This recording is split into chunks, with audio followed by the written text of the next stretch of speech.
Banabanana mai kubana scarlet waibuka kuchiwa wale wamepeleka shukuru mstari Yesu. Amen. Tala bisumile kwa kusoro penyasha kamani. Kwa kusoro pe grace kama tinyasha. Amen. Kile cha neno ziwa kwa kutikisa nyasha au kule mchinya na kutikisa nyasha kamani. You worship God with a difference. Hallelujah. Tunajua unatoa for granted sisi tunataka wewe mtakatifu wa rei takaroge kama bibi wakanaka you're so intelligent and you think things are happening nekuti doshiripo but the truth of the matter you understand that grace will not be human effort. Amen. Ungoti mwari kutsaya. Amen. Amen. Thank you.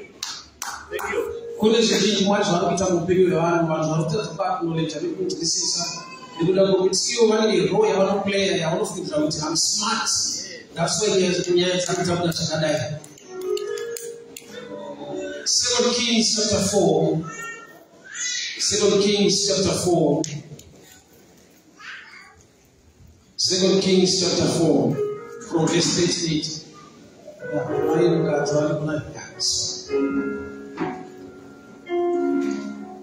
Second Kings chapter 4 from verse 38.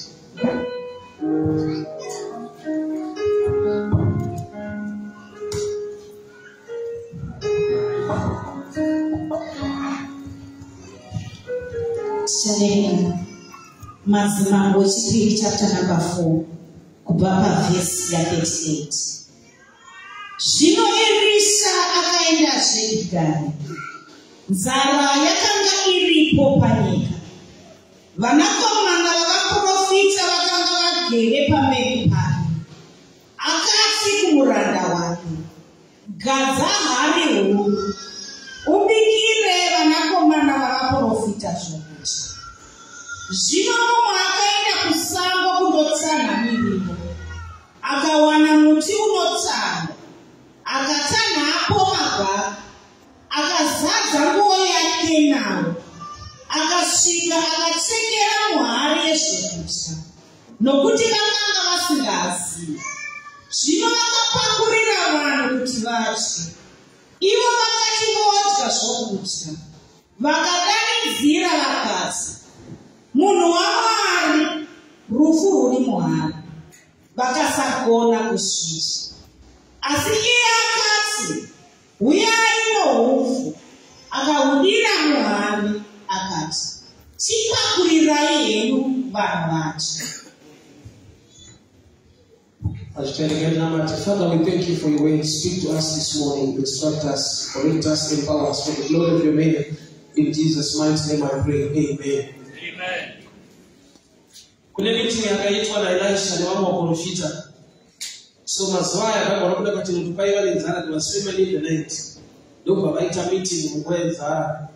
Doko Elisha ara ila kumranda wake utinda uno chaka muri uti kulipika. Bali doko buda wake na msango doko chaka muri mkubwa nzara afuka muri kuneta. Doko hawana chungu chote mawawa divine matumizi mbili ya bundo. Nyanga is very poisonous. Aikiwa isio milioni but those akawana ndokuya nazo ndokisa mpoto zvinouraya. Elisha is a true prophet of God. As Bible writes, Mwari haana kutendera kuti vazive. They did not know. Havana kuziva. Elisha ari kuprofita haana kuzvibata prophetically kuti vanhu vari kubika mufumpoto vari kubika zvinouraya. Mwari vanenge vakavhara kuziva paprofita wavo nekuda kwokuti vane zvimwe zvavakuda kuita. Zvizvida kuitwa naMwari. Mwari akakuprovide a meal yavasina kubvira vambodya nokuti vanhu havadyi zvinouraya, havadyi poison. But nekuda kwokuti kuri kunetsa muriwo iwenzara kwakaoma, Mwari ane munana waarikuda kuita nemizimvirika yebundo kuti ishikopa inogamuchirwa as a meal kuti igone kugamuchirwa vanhu vawane kudya. NdiMwari wamasimba ose aigona kuronda tsoka dzemunhu anenotana muriwo anoona kuti amuwanisi muriwo uri naye kana kuti Mwari vaigona kuprovide. NdiMwari unoprovide. Jehovah is the provider. Mwari wakagona kupa vanhu chingwa murenje. Vanhu vakaomerwa Mwari haana kuita any miracle ine chekuita nekuprovide food. But Mwari vakashanda nezvinhu vavo zvisingagamuchirwe kuti zvigonewo kugamuchirwa. Thank you. Titaure pamusoro penyasha. ndodalitanga pamusoro penyasha dzimwe nyasha dzakakonzera naMwari kuti ugone kugamuchirwa vantu vachitarisa uri type yekuti dai zvainyatsobvetwa augamuchirwa. Pane zvaunosangana nazvo muupenyu zvokuti paunoudza vanhu kuti ndozvandakasangana nazvo nofevha ndakaitirwa ndokubasa kwandiri ndozvandiri kuitirwa izvi, vakanyatsokubvunza nati usina kubvunzwa wega ukazvitarisa unogona kuziva kuti ndiri munorava kuti Mwari vakangotendera kuti ndingochiitikawo zvangu miriwo isikavave inani iripo. Hazvikuru sei wazoda kukasika kutambira kuwanana ukaona type iri kurodhu ukazoona type iri kumba unyatsova kuti shuwa imwe miriwo inorava kuti iri kugarika nayo.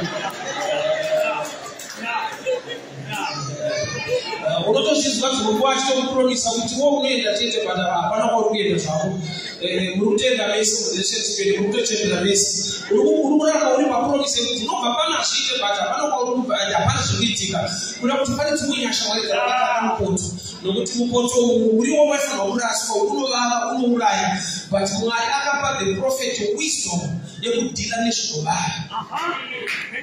Mukadzi anonzi Rahabhi wakaonekwa nyasha titifeka akarooreka akatogamuchirwa akava part of the lineage of Jesus. But Bible ichitonyora kuti Rahabhi taiva chifeve but zvakadzimwa zvese izvozvo akazova tateguru wekwaKristu. Zvoreva kuti Mwari une dzimwe nyaya dzekuti unoita sekunge akakanganwa but angokukanganwira kuti ugamuchirwe. Unonzi Samson Bible inorekoda kuti pane paakamborara mumba mechifeve vanhu vakamirira panze kuti vamubati ari mumba mechifeve zvanzi akabuda mumba imomo aine simba akatakura magedhi kwarara all night prayer arara kusingafadze Mwari unonyangadza mumba kwechifeve hamusitaksho kumba kwechifeve handizoti aitei hake paBible akamiora zvakawanda kuti akangorarawo ikoko inoziva sleepover akati sleepover ari munhu waMwari but achikuda kusleepover akaona zvinhu zvichifamba. Aliziva kuti ndinochimborarawo kupi but chinoita kuti zvifambe haisi nyaya yekuti Mwari vanokutsigira zvauri kuita but pane pavanongoti unovara hako but inotambirawo zvako.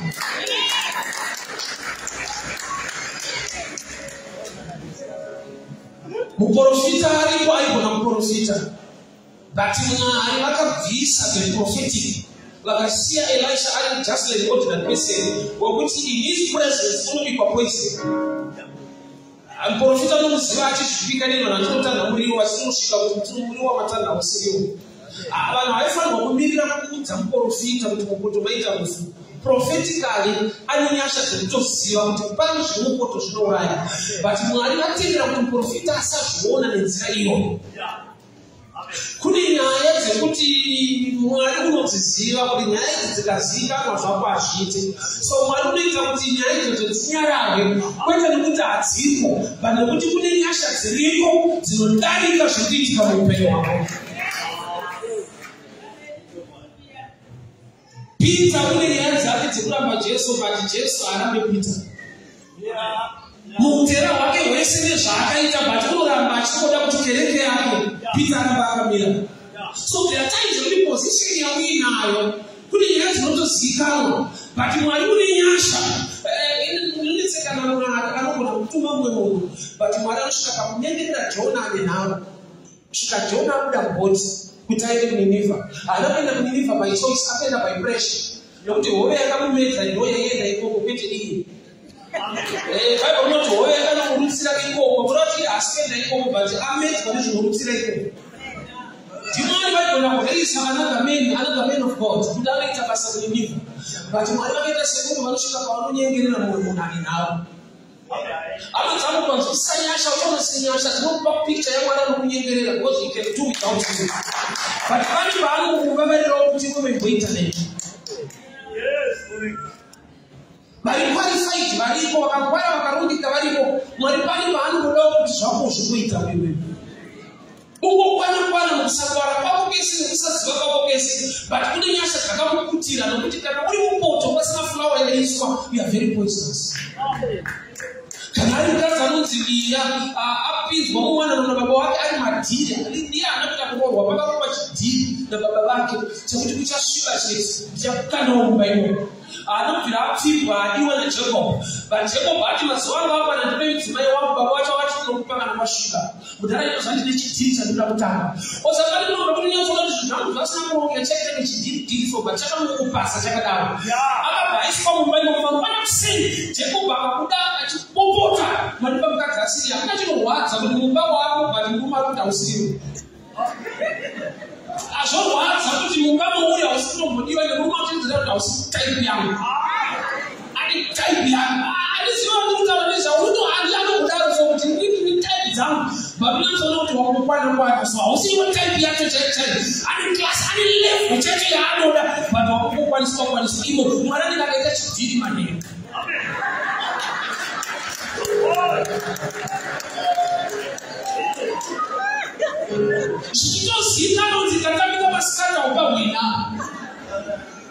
That's why he doesn't want to the rest, not to the system, not to the battle of the strong. But take a chance, I give it all. Yes, correct. Amen. Take is not qualified. You know what is for one is also. And it's about that you put on money to Zapaya. But I don't know what I see. Yeah. That's what Kumara Abari. Elimuna anibiwa ni muna asiradiwe wali kwa mkume wani. Sasa kama sajilipo kuti wakati funde wani office wasina kufunda wani office wa company hiyo. Apadiwe type yako but type yako ilipo. Kanali Peter kukura X Bible moti Peter akamboda kurawa kereke kanamata Peter akabuda mjeri but mazuwa James akabatwa akaurawa. James is one of the apostles same like Peter. But Peter was spared. The church prayed for Peter. So the church yanga ilipo pababa to James. But I don't say church is not a prayer. No matter what you are saying, the church ilipo. Kule wanuna matiwa. Kule wasema matiwa. Kule wanuna issues. Ya kuti wakati kwetu kule nyaya. Wanote katika seneli hapa. Watu kataona yako walisema wanabii. Azamtaka nasi kuti kule wanamilili wanazauza tataneta. Kuti church bakabata James yanga iliko. But James akashika bakabata waliso church iliko. Pota ndoka basi pastor James mana babatwa. Wakamuita singa asizisiwa. But bakamuka Peter, what the other meeting, tukapita first meeting. Tinemu wawara kama mapiwa bana. Yalisamitsana inoraisa vamwe yekusamitsana inokuwadza vamwe mwoyo yavo vanhu vanotoda kuda matamwari but pane pavanotoona kuti mwari nyange akanaka but chechi yandiri inenge inotisarudzawo nokuti kana dzangu dzabatwa vaita sepa vasisidzwa uri kuchazoona kuvapa chizivisi kumweni kwakaitika problem kayo hauri kuizwa here.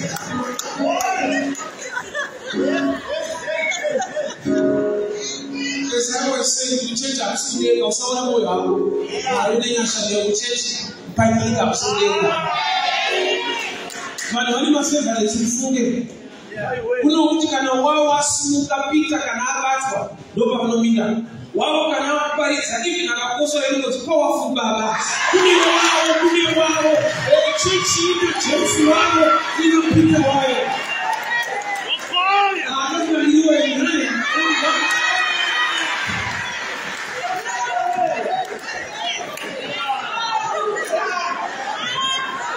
kana mwasura kashumira nende akugeka kuti anobasika mano sokoriri kubatanika zungu kaina kuso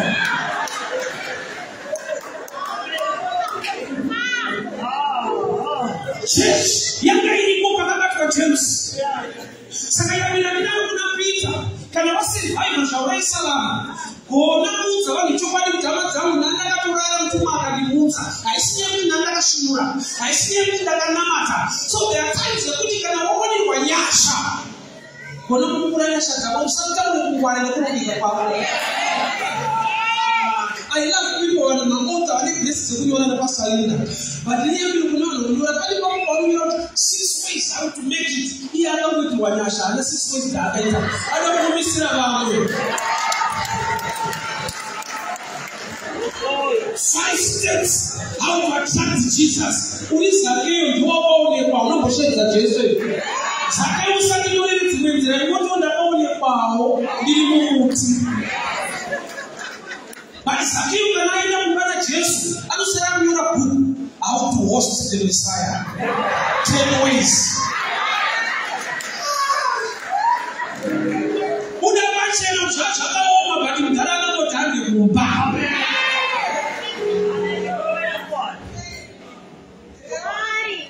Sabina webunda uchike. Pani niwe ina nikachapi ni wawe. Baki na mdako kuti mwana ukwano. Bakata yu msarasa tumungo tomayo. Chakai flower yu kanda maili. I know when you talk of flower we are talking about bread. We are talking about Jesus. And Jesus is the grace of God. Lakini asili Jesu akapindira unyaya yako. Life yako inolala ichike. Qualification yangu chahiyo hapana. Ingatariswa so ndibitari bieburaswa. Bati mwani baka mwotu uyungasi mutiruwe oyo. Kune tumenyasha tebuni usatuza 10 ways how to make it. Mwoja amatamu kuna maari akandirangarira. Nili anolanga silaka mchirike. But the grace of God is sufficient. Maria Magdalena aenda kuona Yesu sena kitauto mwana Yesu. Ada kumkundi na zinazosadi bata. Anasema tukira kuna baba. The same week Yesu akapia kuna Thomas akatubata. Bata mawanga. Bata karutia. Zikubatisa Thomas. Yesu akamwota Maria kumsani bata. Anasema tukira kuna baba. Sasa Thomas mbalile kana wafu kalita. Kujishika shibata Yesu. Why? Because there are 2 prayers. Wamwakanabi wabatisi tunobata. Kujishika Mungu batisi kwa kuti mungara. Bashidereza. Kwete ni kuti mungara. Wanama tachaishi. Baba kufunga kuti woka sabata kenda kulusi panapa. Chibata opa kuti ibata mawanga. Nyamukule lamwe warambiwa. But wabatiswa. Ena unakubatiswa na kuti unoshake. Thomas tunoto msivati kuti doubting Thomas. But a doubting man, ndiye kuzibata. If Thomas anabida muchaga Jesu, sasa hiyo wamumba Jesu akatomuya, but Maria akwani wabata anga mukina kusini.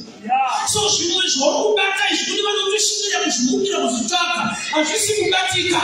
Iwe kana wabata, don't judge people. Usashona wamani kubati wanzira. Why ni mnamukuti wakamo wani wanyasha wewe. Usanya wanakurongeka.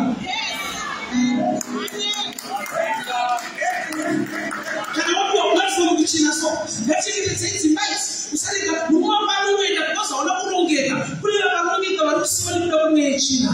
Don't judge people kana wapa ikamba. That's what this guy is doing. What you are saying to us is that you are shukiri something kura. Look at the road and kuntoa something zio. Alafu mtumoni wa mjana. Abadiwe Mungu unajua sifani sio Askari kama trains bus awana mind give more kaenda isikatu wenda hapo my husband unashibata akatoka kuona situation ndio mbona kura alizela roho mtsamani ila sawa boy leo nimepoa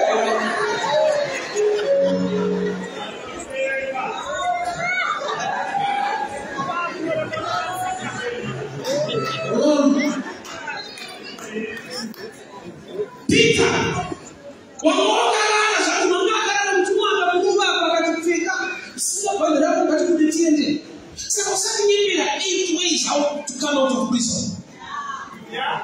6 ways how to leave prison in the midnight. Mtu kwanza wakaburi tu unakuja hiyo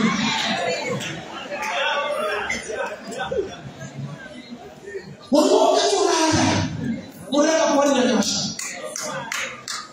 don't judge usachache wako titi no mchache anaso sisi pamepata sina prayer Samson walala mtifere kwa watu kuna wile simba dimwana tu kupindira onyasha otherwise kwa waila ndio meza simba lati amen usaki anataka kuna mageti moyo na kuku maji voice to carry gifts. I saw you with the super high. You know what I saw. You don't have me along those lines. The reason is I don't know what I was. When I was a woman who was saying, you should be up. Oh, whatever moves a match. My life fasting. Yeah. Papa touching them, what would you need? I'm not from Papa, but if I come from the Battalion of the Christian, I'm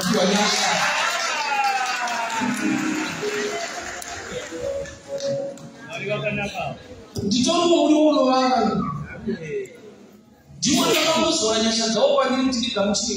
Yeah. Papa, I know this is your life. It's all about that. How can I want to travel on the Indiana? I'm going to some sort of town. I mean, it's going to be so when I talk to almost one, my children are more than we walk a cat of flower. What a kind of flower to the piece of flowers are not a week.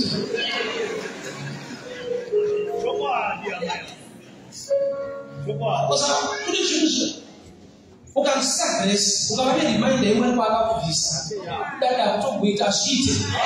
Maybe I understand this. I'm not my own child. It's a long game. I'm not going to patch it. He happened to I see you are wrong again. Whatever one in a dash. Why are you reading waiting on but I got to tell you profit. I saw the father profit of the no. Where you have brass. Yeah. Why you ask for each other? But what if you say that you have a moon? Life yako wako usaka sikano mwalani akabata milomemana wanasanya ya kutanga wewe mtu sisioni wanamtaka mtu anadapara amen unasua ndio mtasana dunia leo utia leo jambo jambo kaona stage lipo mtu ziba mtu mwangu hapa kwa hichi kafara Uri watu wao kamuchika uchiki. But mwana wako mtoko nyasha. Amaza grace zili. Nyasha zili. Ile kama watu siwa. Hauna shoto cha kuota Mungu tu mwana wangu kutwa. Nyasha ziko kwa ambaso. Unotsika na motsa. Unazaki mu life unewana wako na kudadila. But mwana wanaonyesha kusiwa. Je t'ai acheté tout ça. Vous avez des mains là, si la guarda non si va. Amen. Isso só uma ideia da parte do não só se va a casa de hoje como está.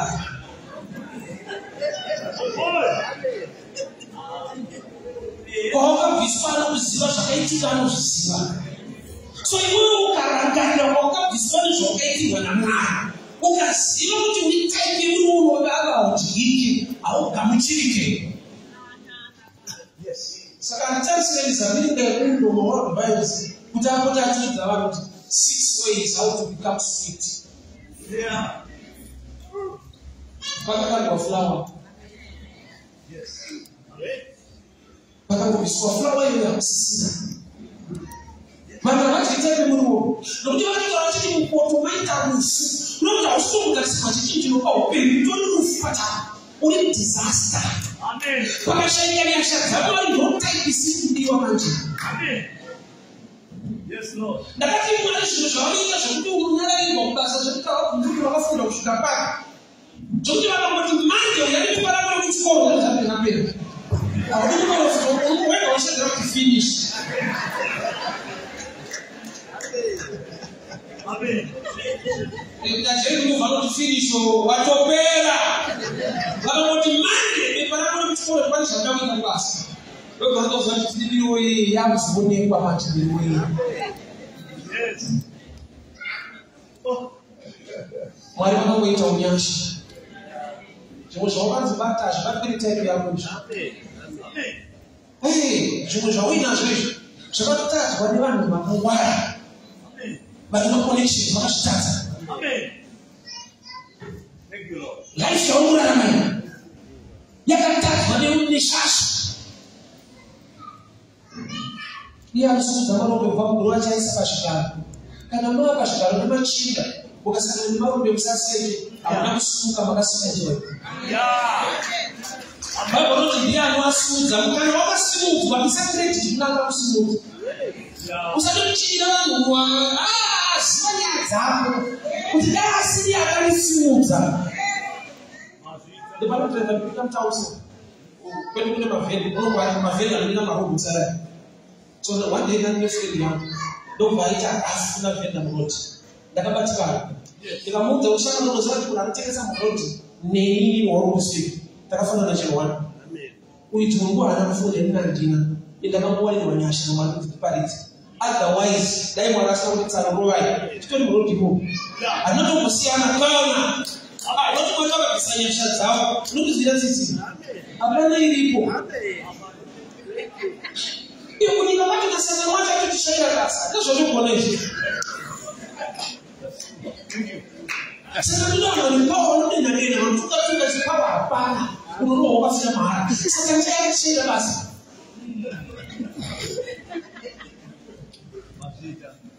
Zvakatooma zvokuti andizvada kuti utonzwa tanzi kutoita zvinhu unofanira kuone zvokuitisa. Kana utonzwa dhaka unoone mari yacho. Unopesa wao kutadza zviro zvekutadzisa.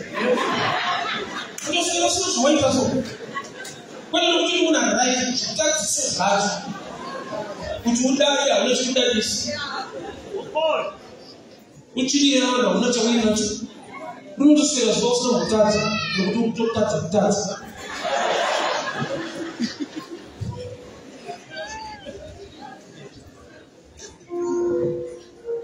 Titoriwonesa mirinda miyo inovava kapenyekera munhu vakadongorera so moti mwari rambai vakandibata habiti ndikadzoka. Baba vakandiregera ndikadzoka pamugarika habiti kwaikosi nyika haina tsitsi nemarombe. Mwari bedzi yakati ndini kusimudza marombe nyika haisidako. Kana utori rombe nyika haina kana basaniro. Ndimwari bedzi akatsavatsauna kana marombe vekundoka kunosimudzana. Kunyika vanosumudza machampion. Vanosumudza vanhu vakati fundei vakati ngwarei. Kana uri rombe chete ukasaramata wafa. Fulawa inoonekwa kuna Mwari yekuti miriwo inovava yega muchigreitiki. Ukatoshayiwa Mwari anoisa fulawa pamiriwo unovava vanhu vakangotesta sokurasirwa kure. Havasisina basa vanhu ava. Take your way. Check it out, accept it. It's the grace of God. Amen.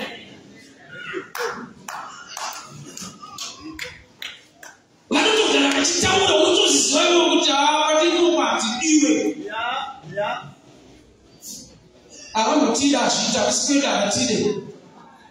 But unotochera musoro wina wasingakudi. Mwari akangozora kuti fulawa kuti chikobuda iwe. Munhu wangu muragarire iwe. But when you say fair Mwari tini acha ndinatsitsire munhu. Vanhu vokuromisa kuti chini muwenda. Wazora kayo tisema. Saka ruwa chinza moyo ndiani.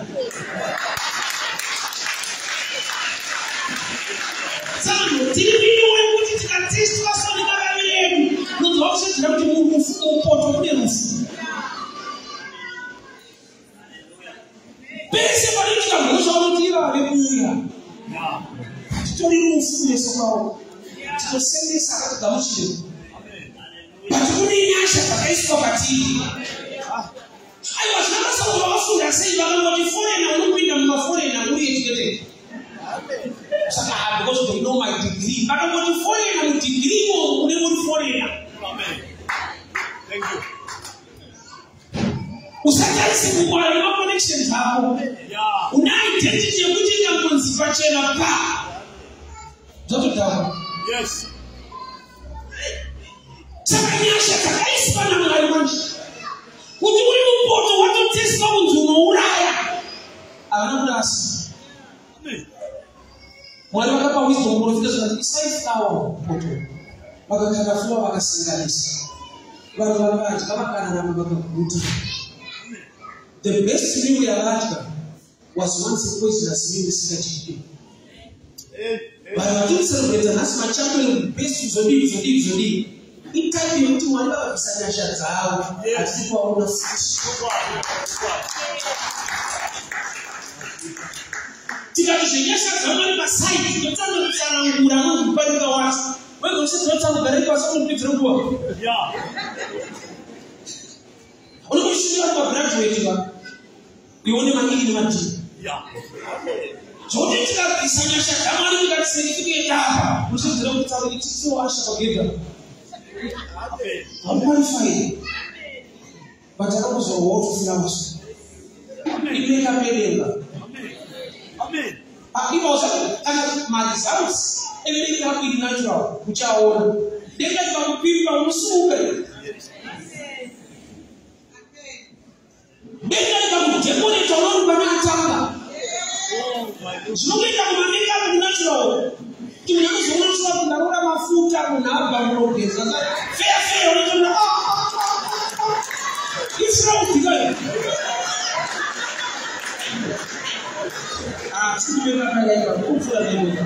To make sense. Change your name of politicians. But you can't go and just a what? I was young.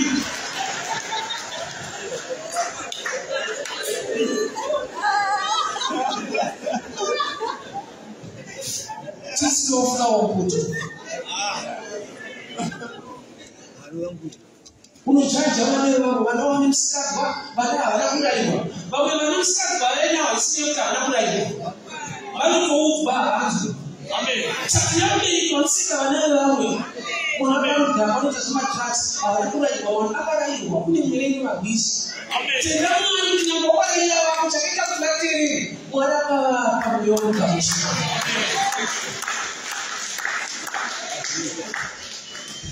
That's never been confused out of place when I told my neighbors.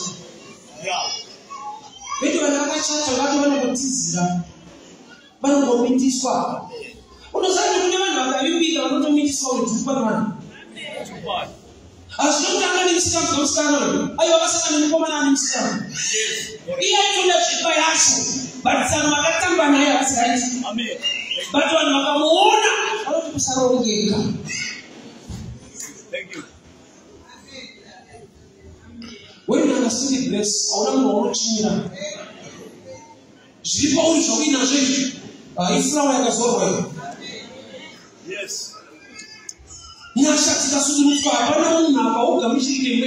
Yes, correct. Thank you.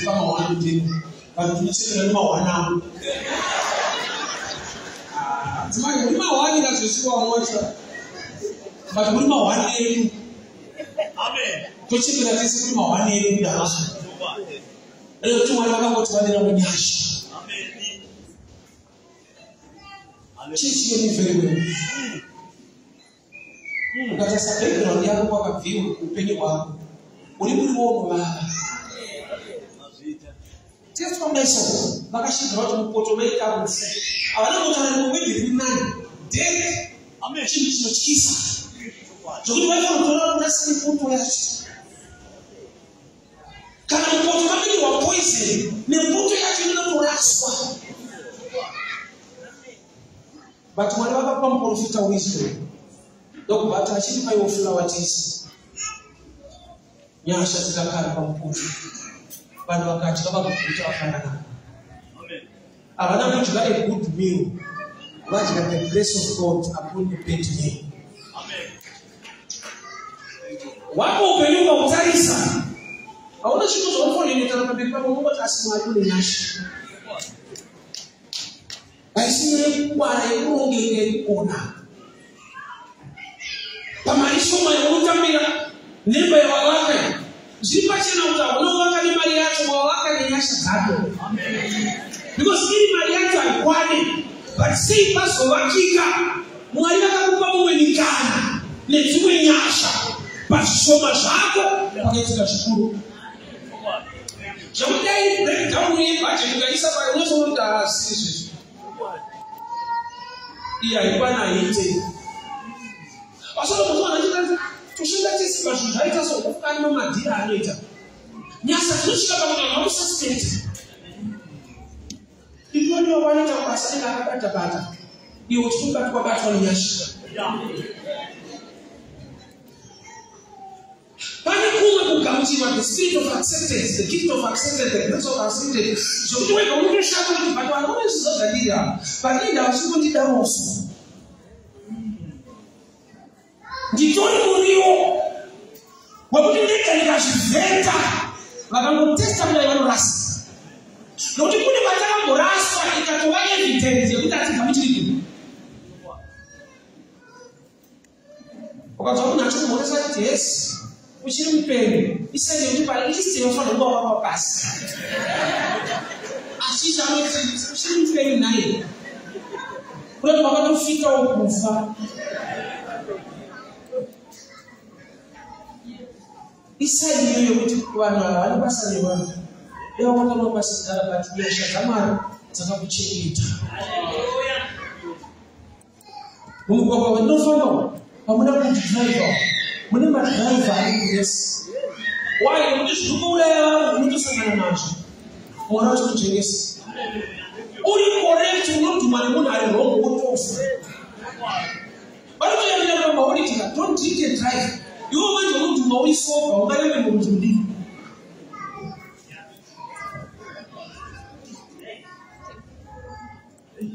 Haisi nyaya yekuti une zvaunogona sei. Ndoda kuti timbobvisa human effort, timbobvisa credit paintelligence, tibvise credit pabeauty. Umoti asi Mwari une nyasha dzamagesawo muupenyu hwako.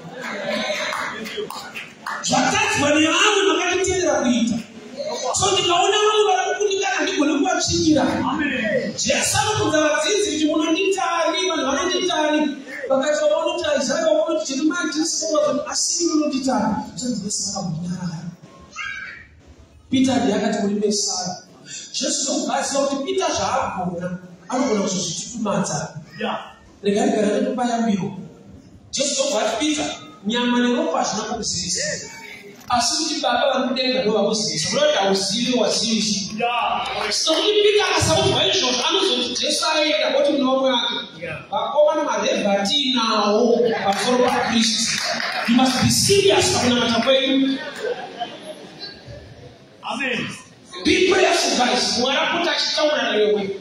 Upote uchioneswa sikuonekwa. Saka Jesu akagara achikamvura ndokubva pamberi pevanhu kuti Baba vakuzivisa. Otherwise wakafanana nevamwe vamuzivi. Dzingori nyasha kuti Baba vakuzivise.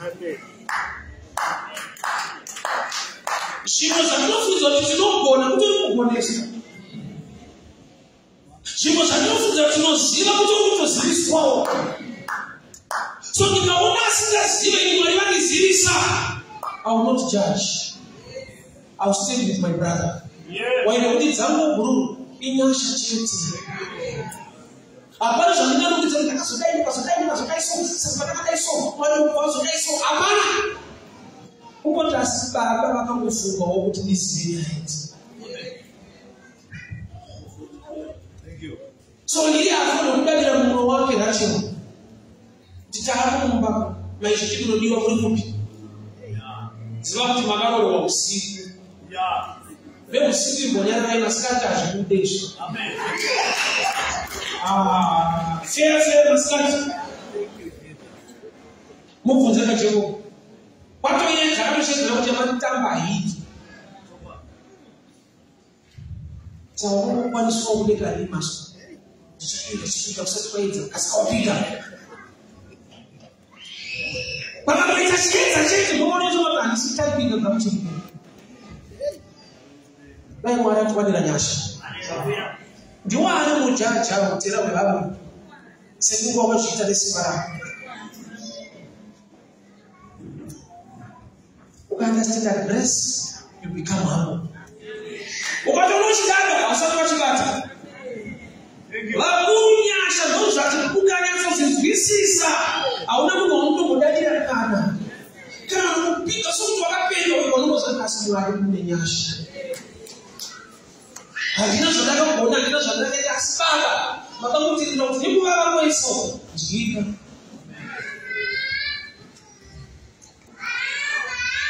I love examples. We manage to that we are the best. Where can we say that this is the best? What I would also want to always use. You must have it so. You are so beautiful. Where can I say that Malay is great at seeing those who are good at Malay is great. What I want to just be born in our Natana. Alipo. But when I want to one waone utinda kama nacho. Ani ni majibu. Kuza not your beautiful sina majibu. Wewe sasa ndio sasa hiti sana.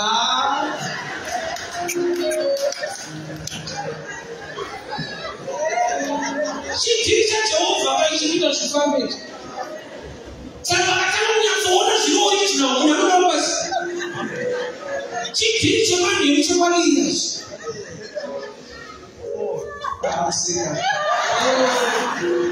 Yo.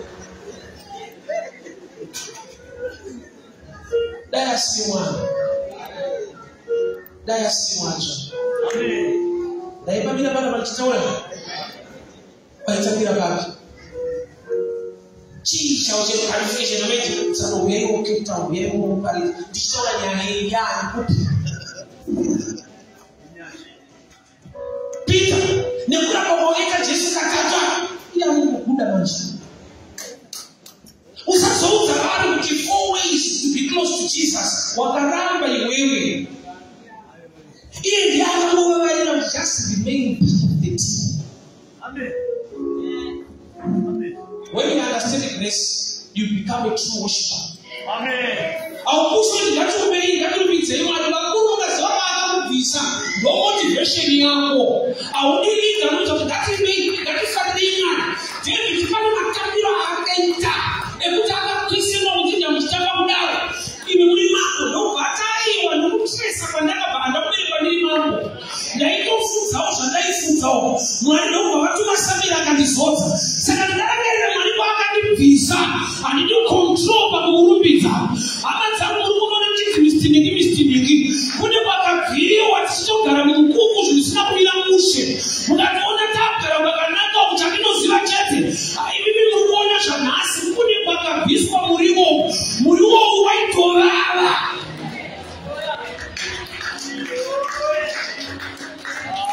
hauna kutanga zvakadaiyo hauna kutanga zvakadai unotivhara unotinimira zvako tikadzoka pamashure bichana tinonyatsoona bakabviwa pacho kuti taimi yekuti wananyana kwa kama Facebook anaenda kuona mdara.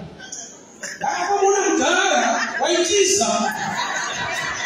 Atanoma kuonasa if I saw you and before. You are picture before. Yes, not as you know what you did. Tu sabe hey. Uji karamu uji tasi before ina mushi. Takapingira fulawa pakaduru wanyasha. Kumashule wakapiwa vite. Sababu kuna akakunda mchiliko. Aluda iwewe chisho. Waza upike. Tikatoka kumashule bichara. Barumu kuda nasa hadita hiyo. Wanuda chawala. Kweche shauru. Akakuda. Njia akakuda before. After. Kanani ya. Wabu chikika mliwo. Kuni kwa wima. I remember I'm not my own short gratis. Because come down was a good is that is the Chafan or Chicago. What I go. No son of Tabaco. No son of my. Some son of my own days. For 2 hours. I'm not saying that I'm not one of my own no sleeping. Issues of our about is hard. Yeah, before the last time. Why bother you?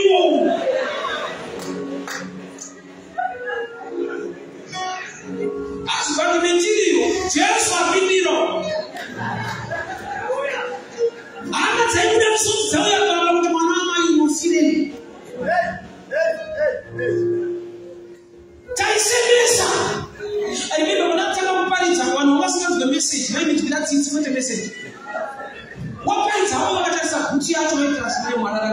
now. Before I said somebody, Kuroshiwa, I was telling you to that, never mind the wash. What do I like to do? Murano. Must have a minute of good. Are you Murano? And you will go to your family. When I wash a child, what is the size of you run the wash?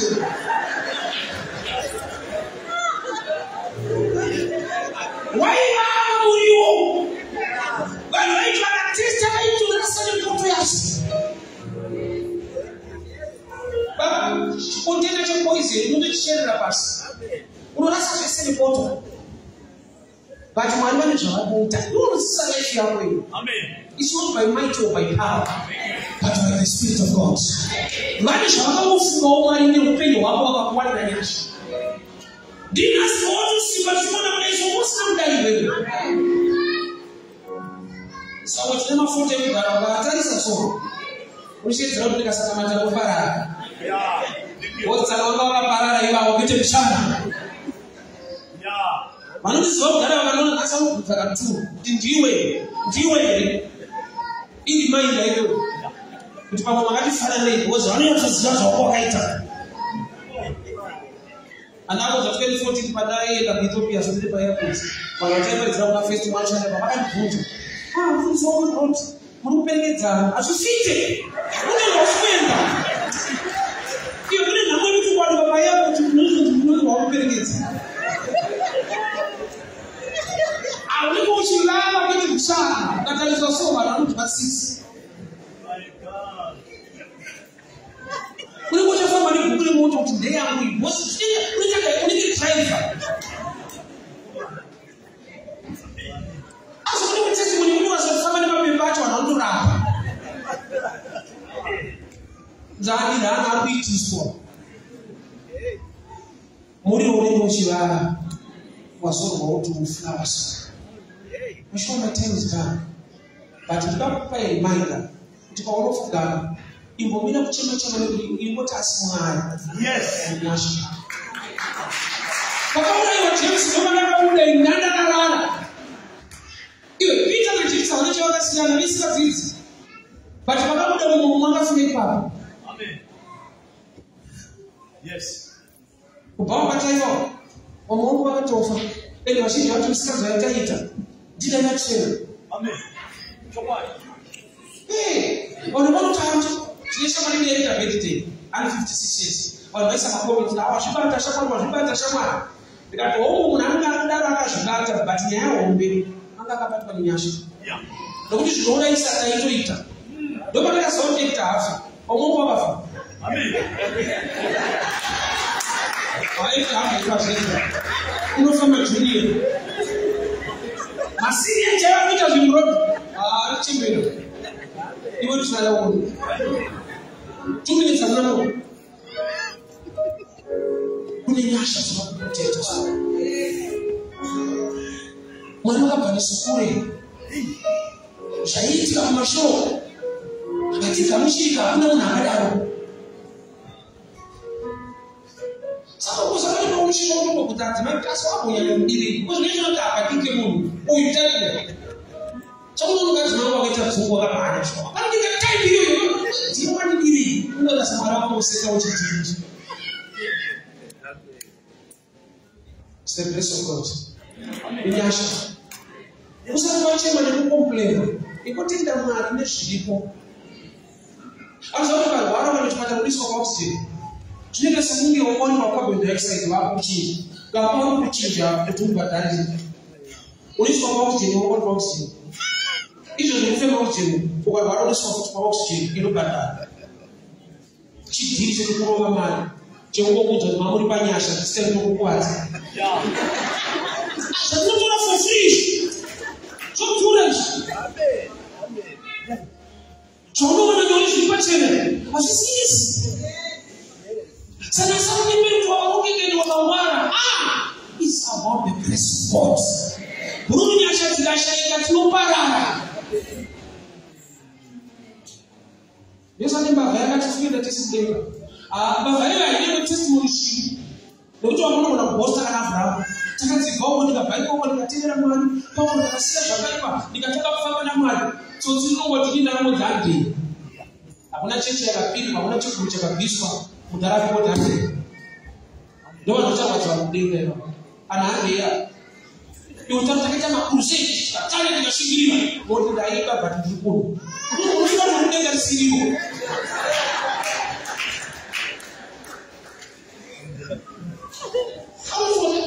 Mwari nemchina vanotizwisisa. That's the best of God. Pausina qualified. Pausina chaunogona unongedzera kuti bati vosi takazvidai isosa akanyatsona qualification yangu ndokubva kuti tikanozamuti anogona zvinhu. Kune vanhu vokuti kufunda kwacho kuripo kunototadza kuwana basa nyaya yekufunda kwacho vanotaka kune kubhadhara hurumende inotisunga unoita govha rakaremekedza kuti haabhadharisi nyasha dzikashaika hauna chaunogona ine. Bhuru wangu akadzikwa kukamani pandaishanda ini aiwanzoti tikapedza basa rinobva kubuda saka aisasukiri ndiyandisaka achika zvezvaishanda ndobva azochinja kuti aregere kusasa ndobva akoti achimukira kuti asanonoke kubasa. Paakamukira pakashanya chete chikatatanga kuuya ngesaspect hauna chaunogona pakashayika nyasha dzaMwari kugona kwaupesirera. Hauna chigari chaunoita ukochena sanoti nzenze ukasachena ane uchina ose vanhu vati hana kwawo amapfekera asaka kuchena kakasima katisaspect pfeka zvine uchina chena sokuti hangese haina kwako anoenda every side ine munhu wrong. Pada kukurora sobati kati akatidzidzira akafunda vanoneta dofana ndiwe akafunda zitereki futi hanzi anoneta wega kuti unyumwa kuti pane mweya womwenyumwa kuti vari kudizeza zvinopisa mweya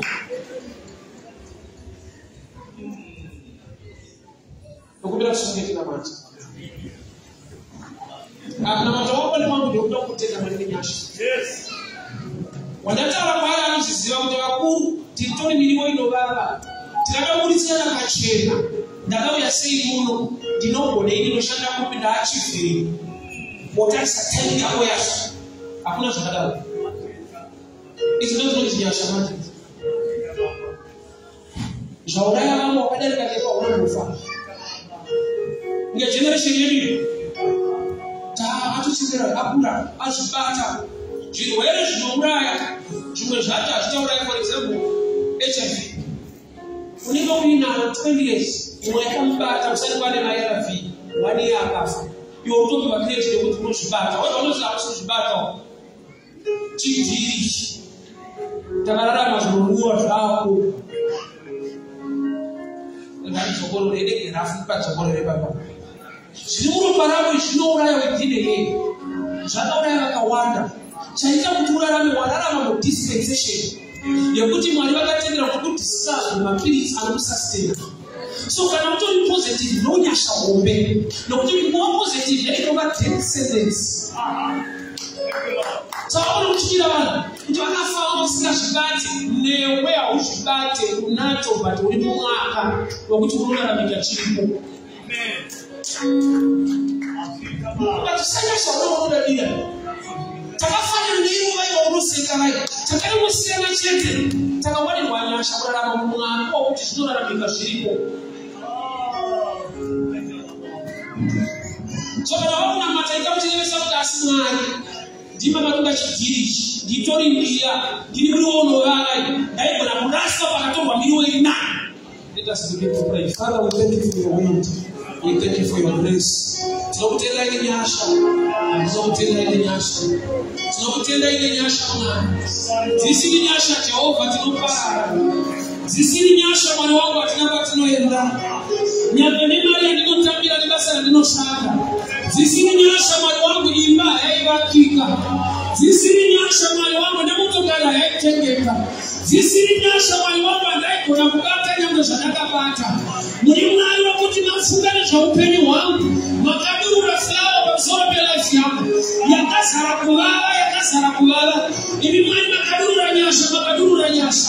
life yakazara kuvava ndinozambirika webundo asi muri mwana wakadurura nyasha muchero wakatendeka mwari wakasimose wakarurama wadenga anogona anotida baba. We thank you for your grace. We thank you for your grace. We thank you for your grace. We thank you for your favor.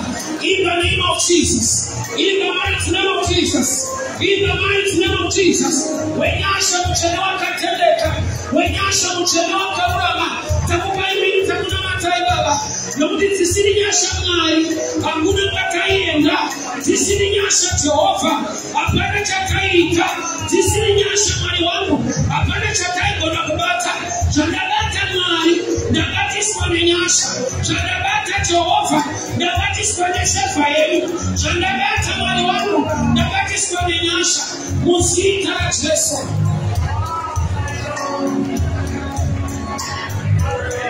Thank you, Father. Thank you, Jesus.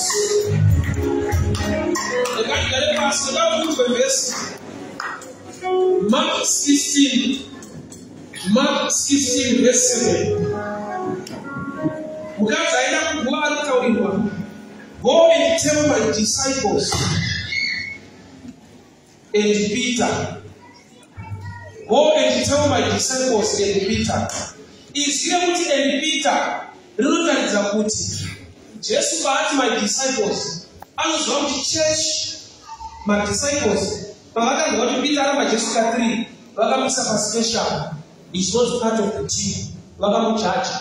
Saka Jesu paanotaura vadzidzi vanotisana neGarirea anobva ati uye naPeter.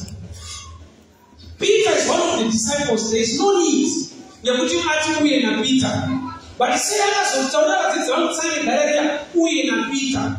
Ari church kune problem yekujaja nana nomwafutikana. Amen. But even in Yasha, the thing you start, I don't want a problem. Amen. Thank you. It was a Yasha that is the Bawi. Mwani Bawi to Manaska and Havarovi. That's who in a chain. Who in a rose. Don't go let him back. But that's a man. I'll put it in the Utalis. But you are Yasha, but you are masters, but one Mikane Munia. Mwani Nati Aragabu uye newe. Rato sita ninga kale kele kukanganwa. Mwani kale kele kukanganwa. Watu panopi wanyasha bano kwenye wafefa. Mwani kati uye newe. Go and tell my disciples and Peter. Akani lapa katri. Watu mamungu za watitu hama. Usakano Peter chikungokuda. Amen. Inyasha hizo. Thank you. Kutomuka kubulaji siya kutipita hapo kwa church. Amen. Akatomuka kubulaji siya watu kujaja hata mzima. Bali ndipo yake ndio kanisa watu kujaja. Basi Yesu anatukana mambo za sana Biblia. Uye na Peter. Amen. Thank you. Bali usibuya leo. Auna hapo kufunda bali suti wa babasa. Mwai ndati ni wewe kwa nani? Au nabuwa bati kuwa na amanikana mumpeni mwari ngaba ni sister yako wao ngata wasetimu but never get grace may God mention you by name kujibana na wewe kubudiria uye na Matias uye na John uye na Terence uye na Edmo bali Mungu wale wachichaka uye na Rosi bali Mungu wale wachibudiria uye na Memory mwari ngasi kusina sita bali kutoera wanyasha na kusina gani kukanga Nukia shakato ziko. Yesu alikuwa mkenya sana kwa Mungu wakati.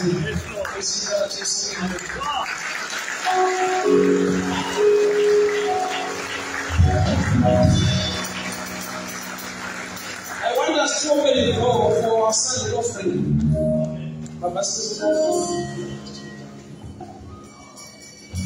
It's good to worship God with services. Amen. The presentation you can come up.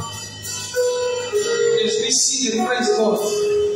Listen, you are giving. But let's check your ways. You are today to see Nyasha. You don't know what about. You are not to show my own battle. When you are not to show my own. Who want to share the Sarash? You are not to show my now. You want to lie. Baba. Yes. Ndimona nyasha zenu. Thank you, Lord. Ukagona kutenda mwari muchishoma. Bari kushasta one zvizhinji. Let us appreciate God muchishoma zvawinacho. Let us appreciate God. Mukuvaka imomo ikuti Mwari. Mukuvaka kweso. Mandipo ugara.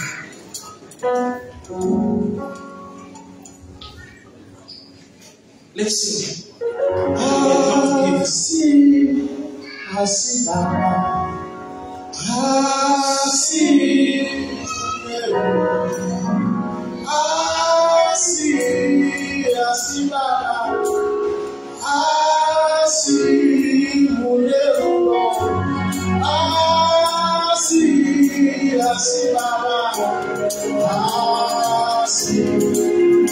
Appreciate God, appreciate God, appreciate God.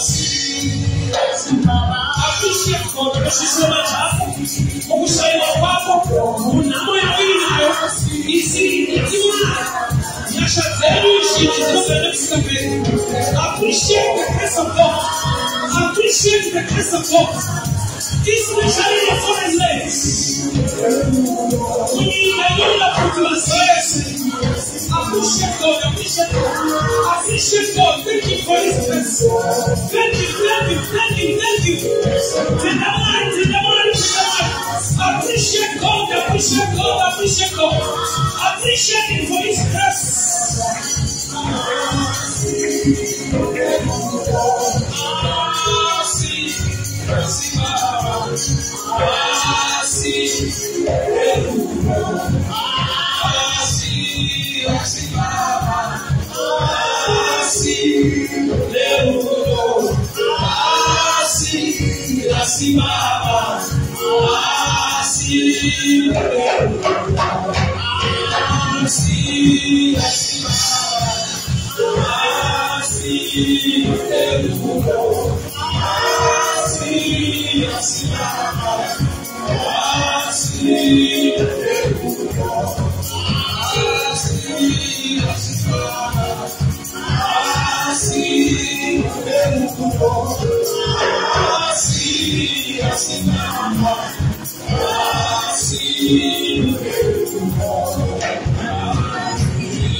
Thank you, Jesus.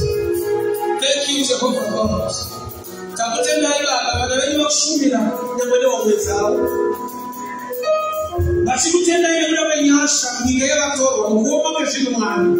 They are appreciating your grace. I speak blessing over their families. My